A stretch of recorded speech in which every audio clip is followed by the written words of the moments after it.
يلا يا باشا. حلقه جديده ويلا. حاضر. انا بس عايز اقول لك حاجه والله، سيبك كده ما انتش عشان انت بس كذا حد يعني والله زيت قال لي مرشد انك تبقى طالع ايه متضايق. تبقى وشك مقفول على الدنيا. هو جاي معانا كبار. وشك بتبقى مقفول على الدنيا يعني. هفرح معاكم شويه يعني انت حتى وانت بتقول يعني انت جاي تقول فاهم دول ثلاثه كنت متضايق. ابتسم للناس، ابتسم في الكاميرا. هضحك جدا المره دي. تواضع كده. اه ما تبقاش انا اسف. يلا. اسبوع جديد وحلقه جديده من يلا دول 3. حلو والله حلو والله حلو. كمل سيبها حلو جميل جميل. يلا قلت له يا اسطى بص كده ده لها. ما انا هبص لما اقولها. ده لها بقى. ده مين؟ اديها للكاميرا. ماشي. اسبوع جديد وحلقه جديده من دول 3 اصلي.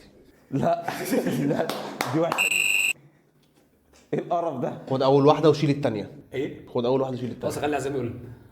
قولها. لا انت اللي هتقولها اصلا. ما توجعش دماغك. يلا بينا يا اخر واحده. يلا يا باشا. اخر واحده. يلا اخر واحده. استنى بس اظبط المايك عشان انا حاسه بعيد عني. طلعوا لبره. وما انزلها وتزعل. انا ما بخافش من حاجه. ماشي. يلا انت اللي حبيبي انا واخد بالك ان هنا في ليميت. حاضر. هنستظرف والجو ده. قول له. طب قول له عشان قول له بقى. يلا يا اخويا. اسبوع جديد وحلقه جديده من دول 3. ماشي يا اخواتي. عايز ابدا بقى ايه على طول سريعا عن ليفربول. وعندي كلام صراحه كتير اقوله بالذات. احنا بقالنا كتير بنكسب بس انت لسه متعادل اخر ماتش اصلا. احنا كسبين دلوقتي 3-1. انا مسجل الحلقه احنا كسبين 3-1 بصراحه. لسه جايب الثالث. احنا عايزين ايه؟ عايز اتكلم عن صلاح. اللي عايز اتكلم فيه عن صلاح انه بص انا بس في حاجه عايز اقولها عن صلاح. انا صلاح بالنسبه لي هو اكتر من في ناس كتير في مصر بتبقى شايفه صلاح هو لعيب المحترف. بس انا صلاح بالنسبه لي او ربطتي معاه زي ربطه فكره يا ركز معايا بقى. انت ما شفتش ايه اللي حصل؟ ايه يا عم بتاعه ايه؟ حطها تاني. ايه المشكله؟ حول الله يا رب. بص ركز بقى. بص انا كنت عايز اتكلم عن صلاح. طبعا الاداء اللي صلاح مقدمه انا حلمي الكبير اللي دايما بتمناه في فكره وجود صلاح ان صلاح ده يقفل او يقفل الموسم او يقفل حياته ببالون دور. انا مقتنع ان صلاح يا كده الفورمه الموسم ده. صلاح السنه دي قبل يناير مش فكره بقى مقارنه بس فينيسيوس السنه اللي فاتت بكل اللي عمله صلاح كاجوان واسيستات بقفله 2024 هو اعلى من فينيسيوس. انا اللي عايز اتكلم فيه في صلاح ان صلاح في ناس كتير بره حته الشخصيه بره حته بقى الميري كريسماس والكلام الجميل ده حلو. عايز اتكلم في ان انا بالنسبه لي انا بشجع ليفربول. بالنسبه لي صلاح هو زي ما انت مثلا بتشجع برشلونه وميسي ده حضرته من وانت صغير ومتعلق بيه. حد بيشجع مدريد متعلق بكريستيانو. فانا صلاح ده انا حاضره من 2002 يعني وانا عيل صغير. ده واحد كنت بقعد يعني عندي لحد النهارده فيديو على البي سي. كنا انا واخويا بننزل اجوان لقطات صلاح لقطات شيكابالا في سبورتنج لشبونه. خلاص ماشي. فانا محمد صلاح ده عندي فيديو ليه 3 ثواني عباره عن نزول 3 ثواني اقسم بالله نسمع الاخر. نزول محمد صلاح الملعب في بازل. الفيديو انا كان بالنسبه لي اقعد اعيده. محمد صلاح بيسلم على الواد وبينزل ويسجد وبس. ده الفيديو كده بيخلص. فانا الراجل ده حضرته وهو بيطلع تاتا وحضرته في نفس الوقت اي حد بيلعب التيمت تيم حضرته وانا بلعب التيمت تيم. ولما نزل له ورقه كارير في الكارير من غير صوره وتاتا 76 لحد 2018 ان هو يجي الفريق اللي انا بشجعه من وانا صغير. والنهارده صلاح هو رابع هداف يعني تاريخ لفرقتي وبقى حاجه زي جيرارد. ف كل حلقه بتكلم عن صلاح وممكن حد يشوف ان فكره صلاح في ناس في مصر عادي مختلفه معاه شخصيا. بس انا بالنسبه لي صلاح اكتر من مجرد ان هو لعيب محترف. في ناس بتشوفه لعيب محترف وصلاح رول موديل. هو عدى المرحله دي يعني. انا بالنسبه لي انا شخصيا زي ما في ناس بتشوف ان ميسي عندها في برشلونه وناس يقول لك يعني بدون ذكر اسامي مين يقول لك ده ابويا حلو. يجي ايه ان هو انا بالنسبه لي صلاح ابنك ايه بالنسبه لك ابنك بصراحه. بالنسبه لي صراحه هو نفس الفكره، زي ما انت بتشوف ميسي في برشلونه حاجه ايكونيك حاجه. فانا يعني كنت عايز ابدا اول حلقه بصراحه عشان وابدا باللي انا اقوله ده، ان انا بالنسبه لي صلاح وصل له النهارده ده، واتمنى ان الموسم ده يخلص بالدوري وان ليفربول مكمل في الصداره وممكن ياخد الشامبيونز ليج، واتمنى ان يتقفل البالون دور. وساعتها طبعا هيفضل الاعلام المصري الجميل يتكلم في نفسه ويطلع بقى يقول لك هو لعيب اسطوره بس فنيات، اصل ما عندوش الشمال بتاعت شيكابالا، ما عندوش مهاره رضا عبعال والكلام الحلو الجميل اللي بيقعد لا يتكلم بس كل مرة. دول الاعلاميين الكاست يعني اللي بيقولوا اللغه دي مدورين على ترند او فيديو صلاح ماشي. لا يعني، بس الكلام ده مش موجود في الدنيا. لا موجود لحد دلوقتي، مش اعلاميين بس موجود بس كلام الناس ملوش يعني فاهم. الناس هتطلع عادي حتى، يعني الراجل ده عمل انجازات، هيجي ساعه البالون دور لو خدها هيجي برضو يقول لك هو لعيب جامد جدا بس مش مهاري. تولع المهاره لما ابقى رابع هداف تاريخ ليفربول، لما ابقى لاعب في 330 ماتش جايب فيهم 339 جول مشاركه مع ليفربول بس مش كل الفرق. فانا كنت عايز ابدا حلقه بصلاح وكده كده هتكلم عن ليفربول، بس انا كنت عايز ابدا المقدمه كلها باللي صلاح بيعمله. ممكن بالنسبه للناس في مصر طبعا ده هو اسطوره، بس انا بالنسبه لي صلاح في حته تانية، لان هو ده اللعيب اللي بنيت معاه زي ما اي حد هو طفل بنيت، يعني خدته من يوم ما بدا. وحظي انا بشوف حظي ان هو جه الفرقه اللي انا إن أنت بشجعها بتشجعها. بس. يعني دي بالنسبه لي كانت الفرحه، وفضل مكمل والراجل 7 سنين، واتمنى انها تقفل البالون دور. فبس اتمنى بس ان انتوا تجددوا له الاول، ايه ان انتوا تجددوا. لا بص هو هو كده بعد كده موضوع التجديد المفروض اللي هو خلاص خلص يعني، بس مش رسمي لسه، بس لازم يبقى. هو لسه مفيش رسمي ان هو كل يعني الماتش فات برضه جاب سيره الحوار وفان دايك جاب سيره الحوار، فاظن ان هم لسه حتى ما قعدوش قاعده شكلهم المفاوضات لسه. بنسبه كبيره اللي هي خلاص بتقفل، بس لسه مفيش اي حاجه تعلن عنها. لو اظن ان هي كانت بتتقفل او هم اصلا في حاجات جاريه في الموضوع ما كانش طلعوا كلمه تاني. ممكن ما يعلنش بس مش هيفتح الحوار تاني خلاص للميديا. لو الحوار جاري اللي هو فيه مفاوضات مش هيفتح الحوار للميديا، مش هيقول انا جددت خلاص، مش هيقول تفاصيل بس مش هيفتح ما هو سيرته. لسه في مفاوضات، هو لسه مش اكيد اللي هو جدد. ايوه انا قصدي ان هو مش هيفتح سيره الموضوع اللي هو ايه تجديد والله هنشوف والله مش عارف ايه التجديد، يعني هو اللي بيفتح حوار التجديد فاهم. فلو الحوار كان ساري في حاجه ما كانش هيفتحه اوريدي اصلا. وكمان فان دايك كان فتحه مع صلاح، فاظن ان اصلا اداره ليفربول لسه ما اتكلمش معاهم في حاجه، او شايفه تشوف الاول ضغط الجماهير هيضغط عليهم ازاي. مين اصلا في الحوار ده برضه معاهم ارنولد، هو مش صلاح فان دايك لوحده، في 3 لعيبه عايزين عقود مختلفه عايزين، فهو الاداره عايزه تركز مع كل لعيب وتشوف الجماهير ضغط عليهم ازاي. فاظن الحوار لسه اصلا ما تمش في حاجه اصلا يعني. بس كمل. لا كمل. قول. انا اخر حاجه شفتها في ليفربول عموما ان صلاح اتعرض عليه سنتين، ولما يعني مش ده بصراحه رامي عباس هدي وخلاص، يعني لسه مفيش حاجه اعلنت رسمي بس اقتراعي، وفي اشاعات طلعت كان كذا حد منزل يعني ان هي لما جم يعملوا الكالندر بتاعت النيو يير بتاعت 2025 حلو، حطوا صلاح وفان دايك وارنولد في اول السنه، ما حطهمش في السنه، ما حطهمش في النص الثاني من 2025.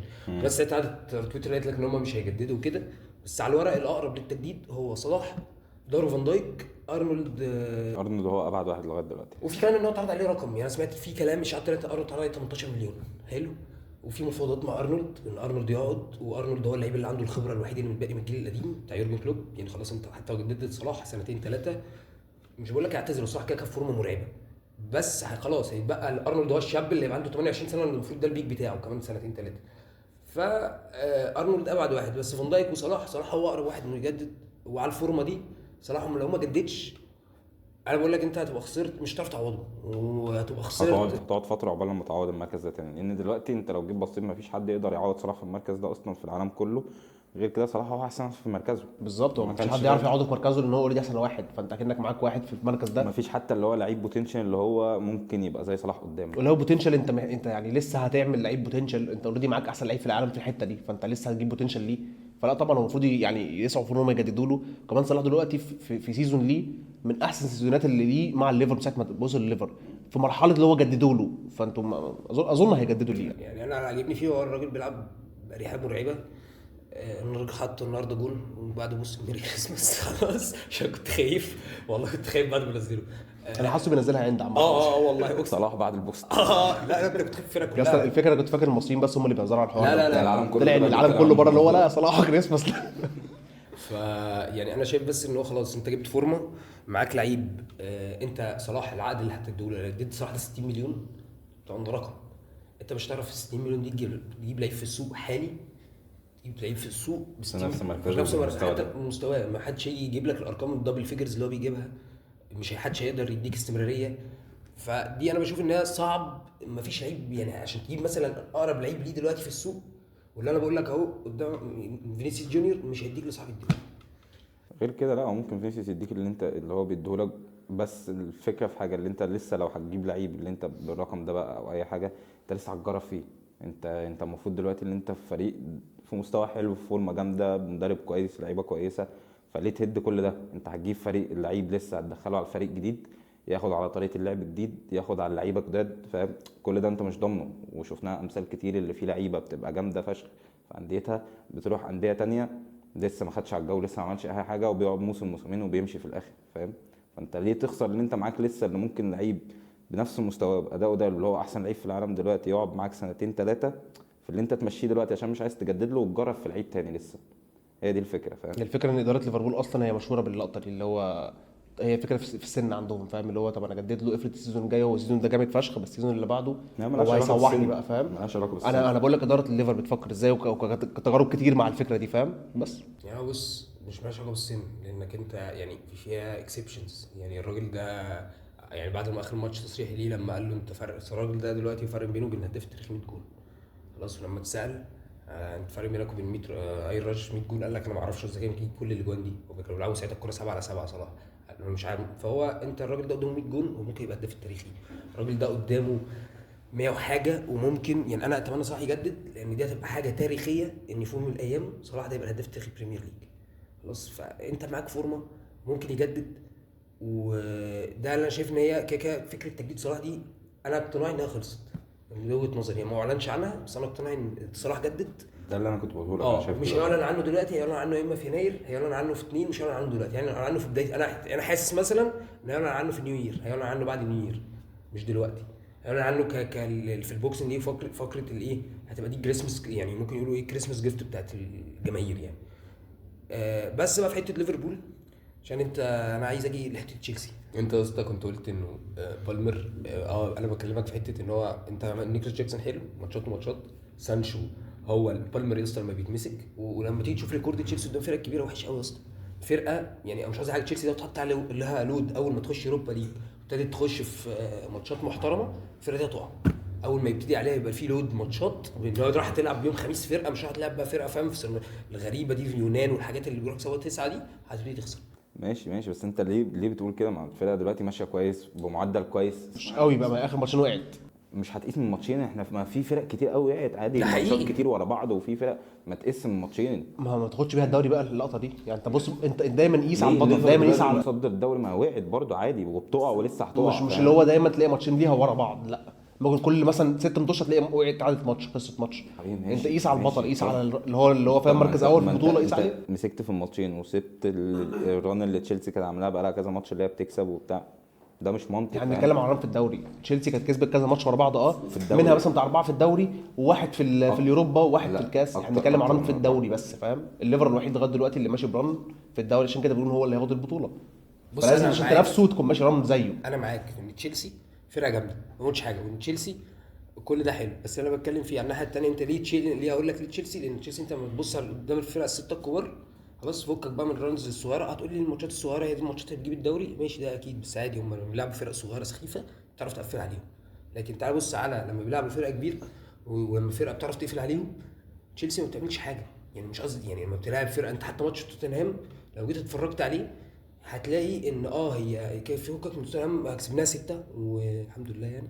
بس توتنهام فرقه يعني النهارده خسرانه من نوتنجهام، حلو، فرقه بتطلع وبتنزل مش مقياس. ايوه نوتنجهام مش عامله اداء وحش برضه، نوتنجهام تالت الدوري، فاهم؟ يا عم ماشي، هو ما قلتش حاجه تالت الدوري، انا قلت يعني بتكلم ان هي توتنهام دي بتطلع وبتنزل. توتنهام دي يا باشا راحت خسرت من تشيلسي، حلو، راحت تلعب يونايتد كسبتها، راحت جالنا خسره 6. بس يونايتد بيخسر من كله دلوقتي الصراحه. ماشي يعني بفهمك ان هي مش مقياس، يعني انت اليونايتد تروح، لا فانا بكلمك ان الفرقه قاعده تطلع تنزل. بس لما تبص على ماتش تشيلسي وتوتنهام هتلاقي ان تشيلسي هم يعني مش هقول لك ان ضربات جزاء بتحسب وكل حاجه، بس بره كول بالمر في الماتش، ولو شلت اصل خد بالك انت برضه لازم تفهم كل يعني فكك من اجوان واساسات كول بالمر. اتفرج على بالمر لما بيلعب الكي باس من ورا، الواد ده بيطلع بكور من قدام ال 18 بتاعت تشيلسي، بيطلع بالمرتده ويروح يستلم السكند بول من هناك ويشوط ويجيب جول.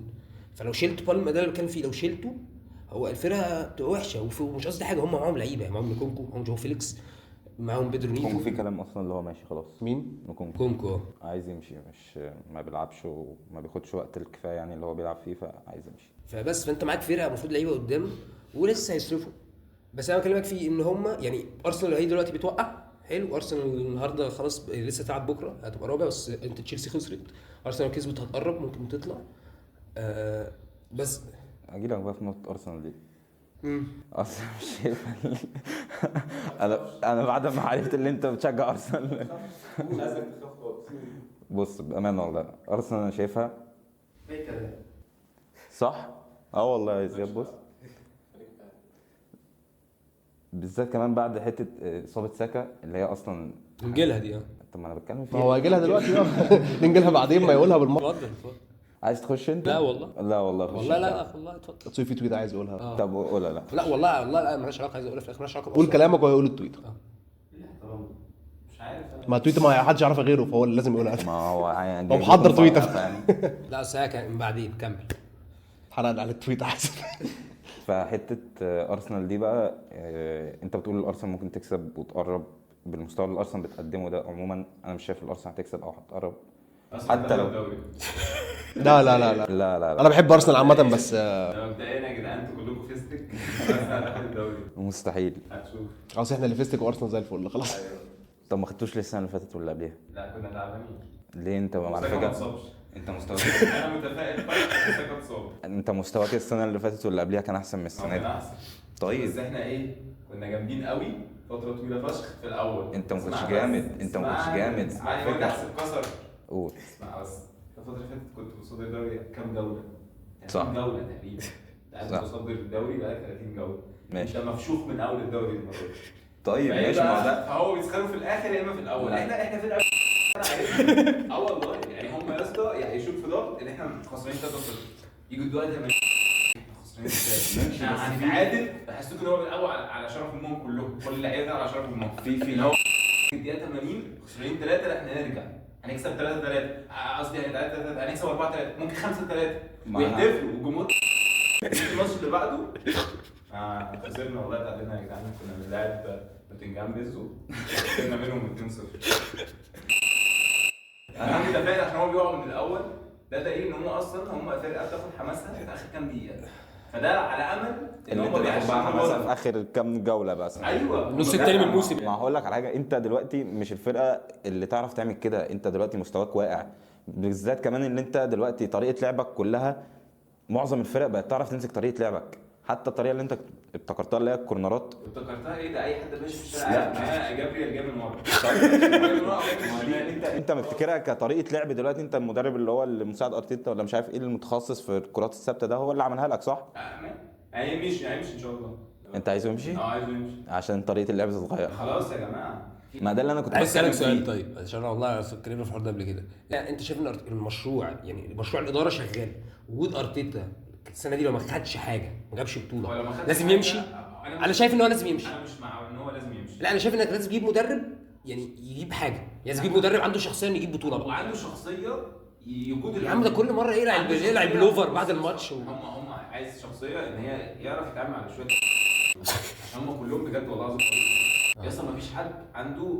انت ممكن يحصل ماتش ان انت عامل مثلا 200 لمسه في ال 18 بتاعت الفرقه الثانيه. ايوه مفيش شوط على محدش بيشوط كله وح عمال يعملوا كده ماشي محدش بيخلص. ما دي نفس يعني انت كده ويوم ما هو قال لك ان هو خلاص هياخد قرار ان هو يجيب سترايكر راح جاب لك فيها هو عشان يعمل بتاع تشيلسي ده لا حاجه والله. طب مالك قال لك ايه لو هيخلص ان شاء الله الجوله 30 جون اقلها كده 25 30 جون. هافرتز مخلص الموسم 6 جون بس بادئ معاك بدايه حلوه على يا فكره. عم بدايه بنت قلت لك هو يا عم واحد بيشجع ارسنال يقول لك كافرز وحش عشان تفهموا الموسم. ما بيعرفش يلعب كوره بجد ما بيعرفش يلعب كوره يا اسطى. هو مش لعيب كوره ده سله. ايوه مش لعيب كوره يا اسطى مش لعيب كوره مستحيل. لا انا بحسه عارف لعيب اللي هي اللعيب اسمها ايه دي الفولي يعني بحسه شكله لعيب بيلعب فولي في المانيا. عارف انت العيال اللي شعرها مسفسف دي ويقف ياخد السكند بول. انا مش شرط الاسترايكر يبقى بيعرف يلعب كوره. انا مع مش شرط الاسترايكر يبقى بيعرف يلعب كوره. هل بيعرف يلعب انت عايزه يجيب اجوان؟ ايوه هو بيجيب جوان، شخصيه بتخلص، هو لا بيعرف يلعب كوره ولا بيعرف يجيب جوان. لكن انت شايف ارتيتا يقع. على فكره انت كل جوان يعني كل جوان بتاع كافرز هتلاقيها فول واقع، والله العظيم بتخبط فيه. هو مش بيساهم، هي حظ، هو موجود هنا والكوره خبطت فيه وجت جول. ايوه كل جوانه كده، يقول لك كافرز جاب جول ما بتفرجش عليه، ده مش جول، ده عرض جت فيه الكوره دخل الجول، حرفيا ده اللي بيحصل. فلا انت لو عايز فعلا كيان هات لعيب، يعني مثلا نيجي عمل فرق قوي رايس، لعيب حماوي كده، ها يلا ها انت شايف مين يجي مهاجم؟ ماشي. انا ده اللي في حاجات كتير، بس انا يعني مش متفائل، مش حاطط في بالي حد يعني. انت من الاخر بقى شايف، عشان والله انا كنت كلمه في الحوار ده قبل كده الثلاثه، انا شايف ان ارتيتا السنه دي ما جابش بطوله، مش يعني جابش كاس، ما جابش كارباو، فانا بالنسبه لي وجوده مش هيضيف حاجه السنه الجايه. يعني خلاص هو اللعيبه ابتدت تكبر، يعني بالنسبه لي ارسنال لو قعد سنتين كده ما عملش حاجه، ساكا هيروح سيتي، هيطلع فرقه ثانيه في انجلترا، لان الواد ده هيجي له لحظه زي ما حصل مع ستيرلينج زمان في ليفربول، بس تبقى بقى خلاص هو الواد اتبنى عليه المشروع، وهو هيجي له لقطه ان ساكا عايز ياخد بطوله، هتيجي اللقطه دي هتحصل. فانا شايف انها تقرب انها تحصل في ارسنال، ان ساكا هيبتدي يفكر عايز الشامبيونز ليج، انا عايز اخد بريمير ليج ومش عارف ايه، هيقول لك انا اروح بقى اشوف بقى احسن فرقه دلوقتي في انجلترا اروحها. على فكره انت لو تيجي تتكلم هو ساكا مش جامد فشخ، مش جامد بس هو يبقى عايز يروح. هو الفكره كلها ان هو نجم الفرقه، وكده كده الفرقه لازم يبقى ليها نجم. ايوه هي خبطت فيه. انا بالنسبه لي النجم اوديجارد صراحه. هو كشخصيه كلاعب فشيخ، هو احسن واحد بيلعب في ارسنال ولا لا؟ ممكن. لا اوديجارد صراحه.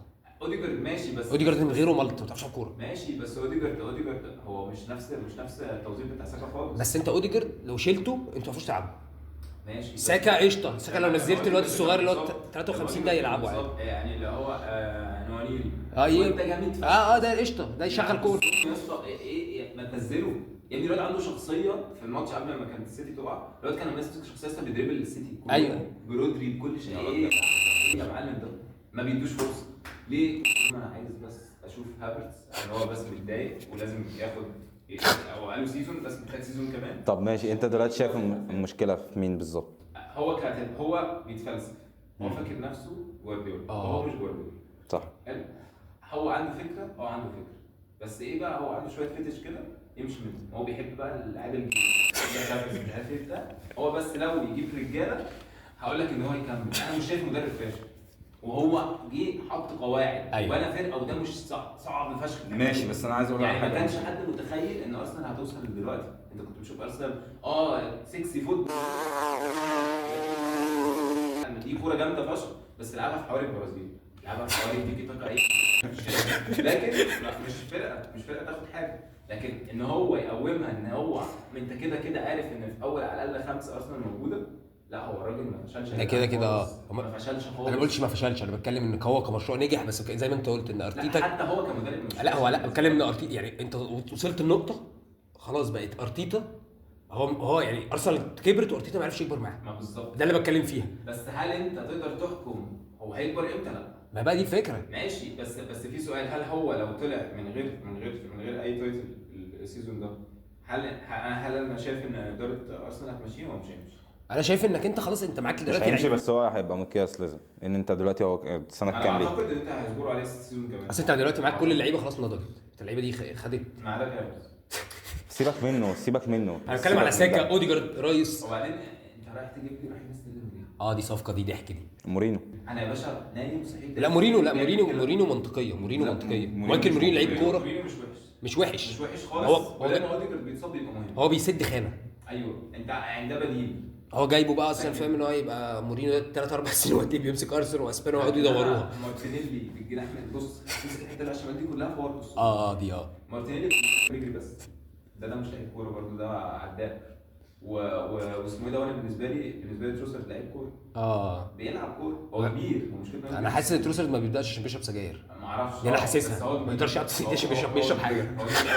هو الواد كبير في السن، بس مالهاش علاقه، يعني 29 سنه في بريمير ليج تلعب 90 دقيقه عادي، بس تحسه يعني هو لعيب كبير ويحسسك ان هو فورمه 18 سنه. ايوه ايه يا معلم، عندك خبره يعني لعيب كده. بس الجزء اللي على الشمال يتفوق، مارتينيلي وكايفرس يمشوا 100%. اللعيبه دي ما بتقدمش حاجه، ممكن على الاقل خيسوس والله العظيم ساعات كده بيعمل اللي عليه، يفتكر البرازيل سنه كده. أيوة. بس هو لا انت عايز تبني وعايز تايتلز وعايز، انت محتاج لك على الاقل سترايكر وحد يبدل معاه وشمال بقى وباك ليفت. مارتينيلي ده يروح في داهيه، هو رايحين انا مش بتنطط يا اسطى وكل ده اي عايزه انا خدمت الدوري الانجليزي. ماشي انا حاسس الحلقه بتاعتي يا باشا انت تنور ماشي. قلت لك مش حد بتاع ارسنال. نيجي بقى عشان انت اتكلمت ارسنال، اقول لك التويته ان انا فاكر لما لعبناكم الماتش اللي لعبنا ارسنال فيه من قريب. خلصت 2. في الماتش ده كوناتي وساكا دخلوا في كوره مع بعض. حلو. ساعتها كوناتي كان انا عرفت هتقول ايه. ساعتها كوناتي كان هيتصاب. حلو. كوناتي وقع ومش عارف ايه وكده. في واحد من جماهير ارسنال نزل تويته وقعد يتكلم انه قبل الماتش ان كان بيشمت في ان كوناتي اتصاب وكده، وان يا رب الاصابه تطول. قاعد بيشتم في كوناتي وقعد تويته. بعديها كوناتي رجع بعديها باسبوع، فبعديها على طول مثلا اهو النهارده ساكا اتصاب الاصابه اللي هي كله بيتكلم عليها. وبقت عمل لها ريتويت كتير قوي، ريبوست، كان ناس كتير قوي خدتها من جماهير ليفربول وقعدت تشتم فيه وان ساكا اتصاب وين كوناتي بقى. وده يدل على على ازاي تبقى فريق متصدر بريمير ليج.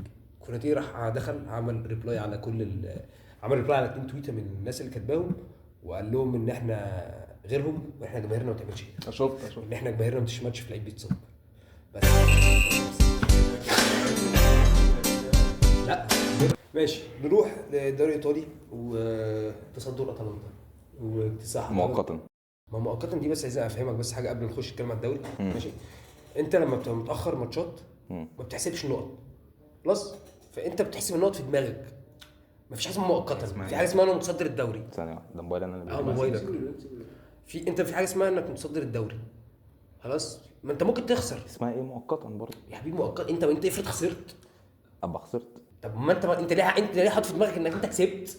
انت مالها مؤقتا يا عم. اي حد على فكره بيعمل اي حد الاحتماليه ايه؟ يقول لك انا معايا 3 نقط بتوع الموضوع. يعني معاك على اساس ايه بقى؟ ما نعرفش بس على اساس ايه معاك 3 نقط؟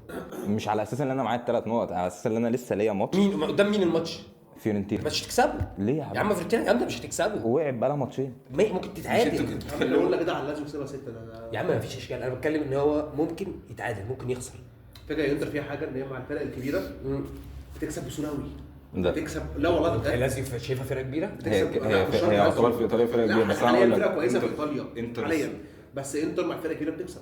انتر السنه دي في الدوري الايطالي قصاد الفرق الكبيره خسرت من ميلان على ارضنا 2-1، قصاد اليوفي كنا كسبانين 4-2 ماشي، ورجعنا تعادلنا بهبل من اللعيبه اللي حصل فاهم. رجعت تعادلتوا على ملعبك برضو قصاد نابولي، كنت كسبان كنت خسران وبعد كده جبت تعادل، وبعد كده جالك فرصه ان انت تكسب بضربه جزاء ودخلت كان ضيعها وتعادلت على ارضك. فانت 3 ماتشات قدام فرق كبيره انت خسران ماتش متعادل ماتشين وفي ارضك، فدي اصلا هي حاجه مش حلوه. انت لما تيجي الدور الثاني في مراحل الحسم المراحل المهمه ليك في البطوله مع تنافس اصلا العدد الكبير من الفرق ده دلوقتي والمستويات اللي اتلانتا بتقدمها ونابولي وكل الكلام ده، لما تروح اللي انت تلعب اليوفي بقى في ارضها وتلعب الميلان في ارضها وتلعب نابولي في ارضها وانت بتنافس على الدوري، دي حاجه مش حلوه خالص ليك قصاد فرق كبيره فاهم. حاجه مش حلوه خالص، انت ممكن تطلع من هناك بنتائج وحشه تضيع منك الدوري. كلام كويس. كلام كويس جدا. برافو عليك. ماشي. غير انتر اتكلمنا عن انتر كتير، انا عايز اتكلم اكتر على حته ممكن نقول الشيب بتاع الدوري. يعني حته الدوري السنه دي انا شايف ان ايطاليا يعني بقى لها كذا سنه هو نفس الفكره.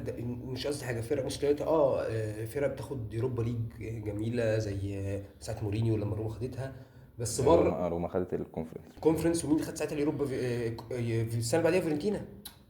روما خدت الكونفرنس السنه اللي بعديها وصلت نهائي اليوروبا ليج قصاد اشبيليه وخسرت، وكان ساعتها فيورنتينا بتلعب نهائي الكونفرنس خسرت، وانتر كانت بتلعب نهائي الشامبيونز ليج وخسرت.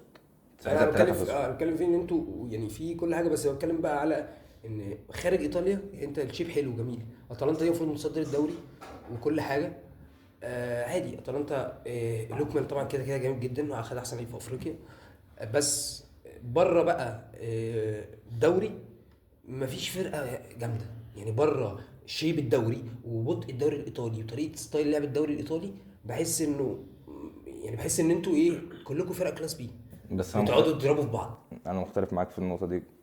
هقول لك ليه. انت بتتكلم الفرق دلوقتي اللي بره، يعني الفرق اللي في ايطاليا بره الدوري الايطالي اللي هو مثلا بنتكلم عن ايه؟ الشامبيونز ليج اهم حاجه. طبعا. انت عندك اتلانتا في الثمانيه اللي موجودين، ماشي. انتر في الثمانيه اللي موجودين، ماشي. اتلانتا وانتر مع ليفربول هم اقل فرق استقبلت الجون في دوري الابطال. انتر دخل فيها جون، اتلانتا دخل فيها، لا اتلانتا بعد ماتش ريال مدريد دخل فيها 4 كده، بس. وانت دخلت فيك جون برضو كليفربول يعني. فانا وانت نفس الفكره، ماشي. منظومه دفاع قويه في دوري الابطال، فاهم. ففكره الفرق بره الدوري الايطالي مش حلوه او اللي هي مش موجوده بشكل كبير، لا هي موجوده. انت عندك بس مش فرقتين كتير يعني. الفرقتين انا شايف دلوقتي هم 3 فرق الاقوياء في ايطاليا، وانا شايف المنافسه مش هتخرج براهم هم. اتلانتا، انتر، نابولي. بالظبط. منهم فرقتين موجودين في التوب 8 بتاع الشامبيونز ليج ومقدمين عروض قويه. يعني اتلانتا كهجوم في دوري ابطال لا ارقامها حلوه، فاهم. انتر نفس الكلام، كارقام الدفاعيه ارقامها حلوه، هجوميا ماشي مش قد كده بس كدفاع كويس، فاهم. فانت لما بتلعب بره برضو لا انت بتلعب طريقه لعبك اسلوبك انت اللي هو طريقه لعب الدوري الايطالي اللي الناس كلها عارفاها، فاهم. دي انا الناس كتير بتشوف اللي هي حاجه مش حلوه، انا شايفها حاجه مش عيب. يعني ليه اللي انا مثلا فريق في الدوري الايطالي او اي فرقه اما بلعب باسلوب معين انا متعود عليه وبعرف العب بيه سواء بكسب مثلا، طب ليه تطلع اللي انت تنتقدني مثلا، فاهم. طب ما انا بكسب بالطريقه دي، فاهم. عادي. انا عرفت اقفل عليك، انت ما عرفتش تجيب اجوان، وفي نفس الوقت عرفت ان انا اجيب جون مثلا وكسبت الماتش. بس ما شفتش حد بينتقد انتر عشان طريقه لعبها. مش انتر فكر الكوره ان ايطاليا فكرة يعني الكوره اللي هو المتعه وكده. ما هو معلش احنا بنلعب ليه في الاخر؟ بالعكس انا شايف ان هو نظام حلو، يعني هو مشهوره بيه ايطاليا اللي هو طريقه اللعب الايطاليه. خد بالك مش اي حد يعرف ينفذه كمان في ايطاليا، يعني اللي بينفذه صح. يعني زي ما انت قلت يعني هو انا مثلا بشوف اللي ينفذه صح ممكن اتلانتا، وبرده هو اتلانتا بتلعب ممكن شويه مش بالكاتاناتشو قوي. اتلانتا بتلعب بكاتاناتشو ممكن ديفلوب شويه بفكره الطلوع بالكوره، وانت نفس الكلام، انت ما بتلعبش كاتاناتشو الصريح، يعني ما بيلعبوش اللي هو الكاتاناتشو. يعني عايز تتفرج على كاتاناتشو في عزه يوفي أليجري ارجع بقى اتفرج على ايه، على ايه كاتاناتشو. دي دي خطة. طريقه لعب ايطاليه. دي اللي هي اقول لك ازاي بتدافع. اتحكت بلاش عشان عارف.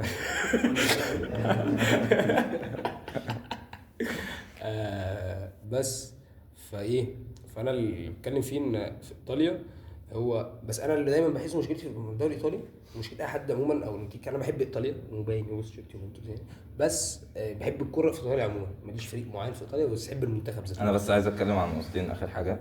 ميلان واليوفي. اي سي ميلان واليوفي. ميلان مستواها ما فيش اي جديد، هي ميلان نفس السنين اللي فاتت، نفس الوقوع. بتحاول اللي هي ترجع تلاقيها ماتش كسبت، قدمت اداء كويس في الشامبيونز ليج، كسبت ريال مدريد في ارضها، ترجع تلاقيها بعديها في الدوري خسرت مركز سابع. فميلان فيها حاجه غريبه. انت عايز تتكلم عليها ليه؟ طب ما هي نفس الستايل ده بقالها سنين. مش حكايه تتكلم عليها ليه بس مش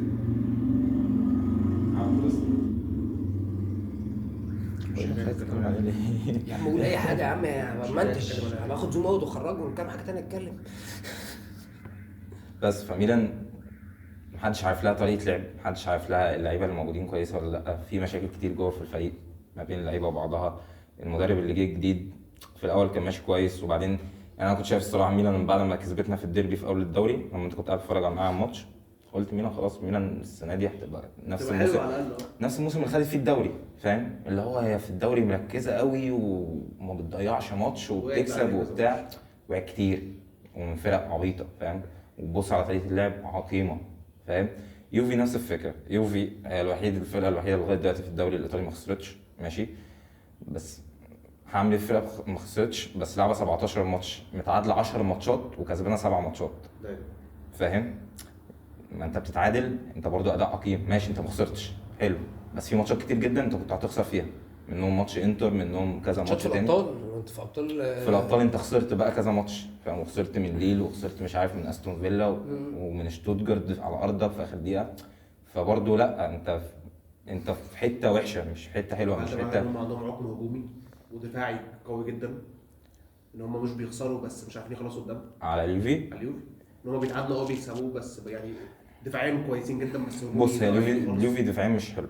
يعني هي الناس يعني هي ما خسرتش بس هي دفاعيا مش حلو. اليوفي اصلا غاب عنها بريمير من اول الموسم صليبي لغايه اخر الموسم، فاهم. وفي كذا لعيب تاني، فهي في حاجه غريبه. تياجو موتا معاه عناصر حلوه والعيال جامده، وفي دلوقتي بدا كذا حد اللي هو يفوق، بس هي الفكره اللي هم لسه قدامهم برضو وقت. ده اللي قلت لكم في بدايه الموسم لما انتوا قلتوا اليوفي هتبقى منافس قوي على الدوري، انا قلت لكم لا، يوفي لسه قدامها حبه مش دلوقتي. أنا شايف دليل إن ان هي دلوقتي برضو المركز السادس، فاهم؟ شايف يعني حته تياجو موتا وفكره انت بتتكلم عليها دي لسه مع الوقت. تياجو موتا يعني لسه انت لسه على فكره تياجو موتا انا شايفه مدرب حلو فشخ. لسه بدري. ايوه، ما انا عشان كده اللي بقول عمله مع لك. يوفي ده يعني اللي عمله مع يوفي نقلت انك تعرف يعني ماشي هو جاله سكواد بس في نقلت انك تعرف تنقل فرقه من الموسم اللي فات. الموسم ده فرقه اصلا كانت مخصوم منها نقط عليها مشاكل وجاي لك لعيبه كتير جايه انك تعرف تفولب تطلع طريقه لعب وتكيف اللعيبه دي على بعض. ماشي، اصابه بريمير في اول الموسم فان هو كتوتل انه يوفي تتفرج عليها بس تحس ان ممكن يوفي تعمل حاجه في الابطال مش وعلى تاخدها. الاقل مديها شد على السنين اللي فاتت بالظبط، على هي دي الأقل. انا مش مختلف معاك في النقطه دي. انا كانت نقطتي اللي انا بقول اليوفي اليوم لسه في حاجة يعني غلط. اليوفي مش منافس على مع الدوري. ايوه متفقين على يوفي والميلان مش منافسين على الدوري. ايوه المنافسين على الدوري انتر ونابولي انتر ونابولي واتلانتا. هل حد فيهم هيقع في النص؟ ما اعتقدش. الثلاثه شايفهم دلوقتي كمستوى وكسكواد وكثبات. نابولي انت مركز في بطوله واحده بس، الدوري خرج من الكاس، فاهم؟ اتلانتا سكوادها كاسبريني عامل معاهم شغل جامد فشخ، دي كاتلاري ولوكمان وايدرسون ولاعيبه كتير جامده فشخ، أيوة. فاهم؟ ف ايه بقى انا وقفت انا هنا. فهمت. ماشي انا فهمت اللي انت بتتكلم فيه عموما. وانا كان هي بس هي وجهه نظري ان بس يعني كل ده جميل. وجهه نظري في ايطاليا انا بحس دايما انه فرق كلها جميله بس انتوا كدوري كتوتال انا بحب الدوري. بس الدوري مش فرقه وقع بس يعني حتى لما تبص على الارقام الاجوان ارقام الهدافين ارقام الماتش يعني ما فيش انت كمنافسه مثلا يعني مثلا اخر واحد ومش هيجي تاني هي فكره وجود ايموبلي اللي كان بياخد احسن لعيب بياخد الجولدن بوت. ماشي، انت ما عندكش في الدوري يعني في فتره اقول لك حاجه في يوفنتوس فتره في الدوري الايطالي مش من بعيد فكك من زمان بقى خالص والجو الاساطير والجو ده. فتره اللي هي مثلا وجود ايموبلي وجود هيجوايين ووجود الكلام ده انت كنت بتلاقي تنافس على الاجوان. وبعد كده لوكاكو جه انتر قبليهم كان إيكاردي كمان معاهم. فاهم كان تلاقي العادي. انت دلوقتي السنه دي لا السنه دي المنافسه وحشه قوي. الاسيستات يعني ما في يعني تيجي تبص على احسن لعيب في الدوري ومش قصدي حاجه اتلانتا جامده بس اتلانتا ان هي تبقى متصدره الدوري دي عيب في حق الدوري ده من وجهه نظري بقى. يعني اتلانتا جامده بس في الاول وفي الاخر دي اتلانتا يعني هتفضل بالنسبه لي فرقه الكريم مود دي اتلانتا. لا تسوق اتلانتا من سنين بقالها سنين ما بقالها سنين بتعمل نفس البتاع بس فكره بقى سنين. لا حلوه جاسبريني بقاله سنين بيعمل مشروع جامد لعيبه كويسه جدا. بس هو موضوع مشروع دلوقتي هو فاهم؟ مش في الابطال هو مشروع سيزون بتلاقي في الابطال في حتت مش بس مكانها. اتلانتا هو مشروع استثماري وليس مشروع ان هو يجيب بطوله. مشروع جميل السنه دي جدا. غير. انا ما السنه دي لا هم طلعوا اتكلموا كده والله السنه دي غير. هم حتى بعد الاشاعات اللي في اشاعات طلعت كتير الفتره اللي فاتت اللي السيتي عايزه تخش تخلص في ايدرسون. أيوة. الليفر عايزه تخش تخلص في ايدرسون. مش عارف مين عايز يخش يخلص في لوكمان. دي كاتلاري نفس الكلام. طلع رئيس اتلانتا قال لك انا مش هبيع اي حد في يناير عشان انا مركز ان انا اخد الدوري السنه. بس في اخر الموسم ما ياخدش الدوري طبيعي ممكن في الصيف هيبقى مودي اللعيبه دي كلها فلوس بص طبيعي بالنسبه معلش الفقر في الدوري الايطالي بالمعنى الصحيح اللي هو لما يجي لي لعيب ممكن ابيعه ب 100 مليون يا عم. طب ما ابيعه. عارف الواد المهاجم بتاعهم ده انت تلبسه في الصيف ويروح هناك يجيب اجوان. لوكمان ولا لا لوكمان تيجي يا باشا ده يروح تستنى الصيف تروح دافع فيه 120 مليون تروح لابساه الواد يروح يجيب جونين في الموسم. لا بس اللي تيجي حلو. ما عادي مسموح كان حلو كلهم بيبقوا حلوين يا اسطى يعني كلهم هو اللي طالع من اتلانتا كله بيبقى رايح يعني مانشستر راح حلو. خلينا بقى نقفل بسؤال وهو واجهين الكره الجداد. النهارده هالاند ضيع ضربه جزاء وكيليان مبابي والفورمه اللي جايبها. فانا يعني عموما عايز اتكلم على الاثنين مش كمقارنه بس مبابي ابتدى يقول كفورمه وهالاند دلوقتي اهو يعني الاثنين محطوطين في فرقه جامده. مبابي كان بيضيع ومعاه فرقه والتاني النهارده هالاند من غير نقدر نقول من غير وجود فرقه حواليه او من غير وجود عناصر معينه هالاند بقى وحش قوي في الملعب. ما بقاش بيعمل اي حاجه. هالاند اللي السنه اللي فاتت كان هيدينه الناس بتهزر تقول لك خد 2 جولدن بوت والكلام ده. فبعد بقى يعني الموسم ده انا كنت عايز اعرف يعني وجهه نظركم لحد دلوقتي بدايه الموسم مبابي بيضيع بس انتوا شايفين على ارض الواقع في الملعب مبابي ولا هالاند؟ ما بأني نظريه او بأني فكره يعني انت انه احسن لك يا عم حاجه سهله. انا بالنسبه لي ممكن امبابي. يعني انا صار مقتنع انه بعد بقى كل الحوارات دي كلها وبانت قوي السنه دي في السيتي يعني مبابي ممكن اللعيب اللي بيضيع ممكن بس هو كده بيضيع بس ده ضغط مدريد يعني بالظبط، بس ممكن اللعيب اللي في لحظه يخلص لك ماتش بشوطه بمهاره، يعدي بباص باي حاجه، فاهم؟ هالاند مش اللعيب ده، هالاند هو اللعيب البوكس اللي مستني الكره تجيله يخلص فيها. يعني حاسسها بانت قوي السنه دي. مبابي بيضيع، مبابي فورمه وحشه، بس مبابي لما ابتدى يهدى، وانا كنت مقتنع اول موسم مبابي هيجيب خد فورمه. بالك كمان معظم الكور مبابي مثلا اللي كان بيضيعها في كور كتير منها هو اللي عاملها هو اللي عاملها لنفسه، ايوه فاهم؟ يعني هو عاملها لنفسه وعدى حلو فشخ مثلا سبرنت مش عارف ايه بتاع، بس ضيعها في الاخر. بص هو كده كده بالنسبه لي مفيش مقارنه بين مبابي وهالاند اصلا. بس انت كنت زمان نعمل البودكاست ده يا جماعه يعني انت كنت مقتنع ان ايه؟ كنت بتقول لي عادي ده قبل نهائي كاس العالم 22 على نفسي. بعديها انا طلعت جدا من مبابي يعني. بعد ما شفت فورمته بعد ما شفت بعد الفورمة. ما بعيط طبعا نخسرها بسهل. انا مبابي فعلا يخلص ماتش لو رايق بأريحية جدا، يخلص ماتش مستريح ولوحده حرفيا. هو ابتدى يجيب فورمه مع مدريد خلاص يعني. مبابي ابتدى زي ما عزام قال، هو حتى لو بيلعب وحش فهو هيعمل حاجه مفيده للفرقه. هالاند لو خلاص قطعت عليه هو اتقطع عليه خلاص رسمي. مبابي مش كده. هالاند بقاله كام ماتش ما جابش جوان كده؟ بقاله داخل بقاله كتير. 4 ماتشات مثلا. السيتي كلها بقى لها كام ماتش بتجيب كام جول. انت عارف اقول لك على معلومه تعال بسيطه، بس مبسوط انت عارف مين تاني هداف السيتي بعد هالاند؟ مين؟ جفارديول. جفارديول مثلا جاب 5 تجوان ولا 5 حاجة. و4. ماشي. حد يقول حاجه تاني؟